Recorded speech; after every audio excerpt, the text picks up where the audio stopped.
Hello everyone and welcome to my channel. বন্ধুরা, আজ আমি তোমাদের রান্না করে দেখাবো চিকেন রেজালা।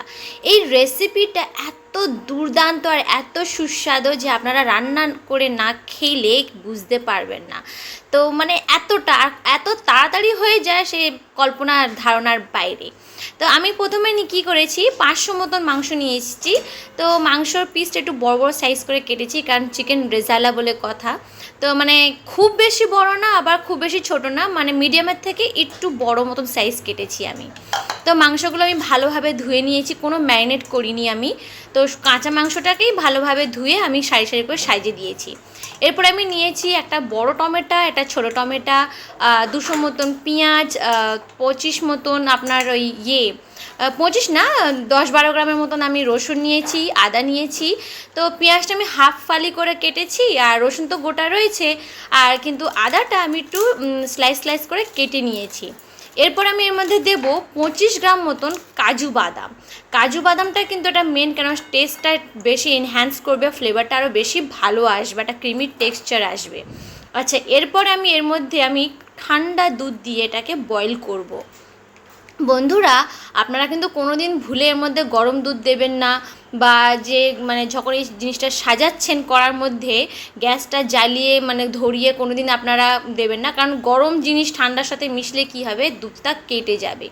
তো দেখতে পাচ্ছেন আমার কিন্তু দুধটা কাটিনি। ওপরে যেটা দেখতে পাচ্ছেন এটা হচ্ছে যে মানে কষগুলো হয়, মাংস যে কষটা সেটাই বেরিয়েছে, আপনার যে ফেনাটা যেটা হয় মাংস, যেটা হচ্ছে চর্বি টর্বি থাকে, তেল অয়েল যেটা থাকে, সেই অয়েলটা কিন্তু তেলের মানে দুধের সাথে মিশে সেইটা কিন্তু ফর্ম করেছে ওপরে, তাছাড়া কিছু না।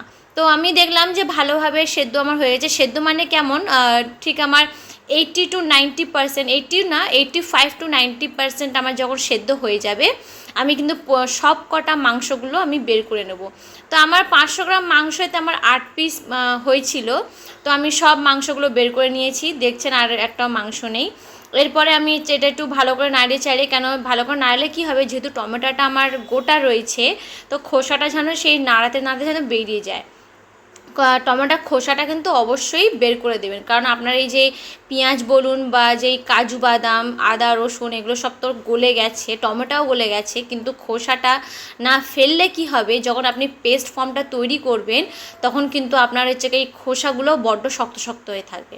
আচ্ছা, এরপর আমি যতগুলো আমার মশলাগুলো রয়েছে আমি এটা ছেঁকে নেব, এটা ছাঁকুনির সাহায্যে। তো দেখছেন আমার এই যে চিকেনের যেটাকে বলা হয় জলটাকে চিকেন স্টু বলা হয়, চিকেন স্টক বলা হয়, সরি চিকেন স্টু না, চিকেন স্টক বলা হয়। তো চিকেন স্টকটাকে আমি বের করে নিলাম, আলাদা করে নিলাম, আর যে পেঁয়াজ, আদা রসুন, আপনার এই টমেটো, কাজু বাদাম সবকটা আলাদা করে নিলাম।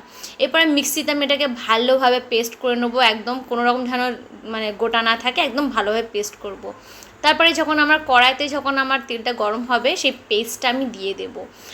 বন্ধুরা, আমি আপনাদের কাছে একটা কথা বলতে চাই যে এই যে চিকেন রেজালা যে রেসিপিটা, এর মধ্যে কিন্তু খুব কম মশলা লেগেছে, তেলও কিন্তু খুব কম লেগেছে।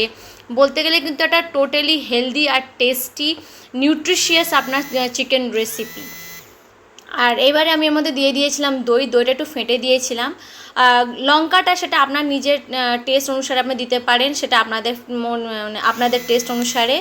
তারপরে আপনারা দেবেন এর মধ্যে কসুরি মেথি, আর দিয়ে দেবেন আপনার মানে আমি কসুরি মেথিটা চেষ্টা করছি একটু গুঁড়ো করে দেওয়ার, কারণ আমার পাউডার আমি পাইনি, পাতা পেয়েছিলাম। তো এটা আমি ভালো করে হাত দিয়ে ম্যাশ করেছি। তারপরে আমি এর মধ্যে দিয়েছিলাম গরম মশলা। তো গরম মশলাটা ছিল আমার স্পেশাল মশলা। আপনারা যদি সেই গরম মশলার স্পেশাল রেসিপিটা যদি জানতে চান, তাহলে আমাকে কমেন্ট বক্সে কমেন্ট করে জানাবেন।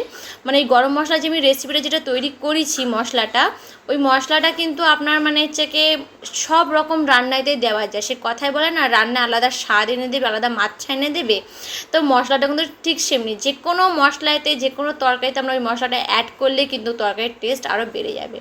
তো এইভাবে যখন একটু ফুটে উঠবে, আপনারা দেখবেন যে আমি যেহেতু আমার বললাম যে আপনার বাকি রয়েছে কিছুটা হতে, যেহেতু আমি 85-90% আমি বললাম সেদ্ধ করতে, তো বাকি 100% সেদ্ধ করার জন্য আমি এটাকে নরম আছে কিন্তু আমি এটা সেদ্ধ হতে বসিয়ে দেবো। তো দেখতে পাচ্ছেন তরকারিটা মানে যে রেজালাটা কত সুন্দর একটা টেস্ট একটা এসে গেছে। আপনারা প্লিজ বাড়িতে আমার বলে ইনস্ট্রাকশন এইভাবে রান্না করবেন, রান্না করে খেয়ে দেখে আমাকে রেসিপিটা বলবেন।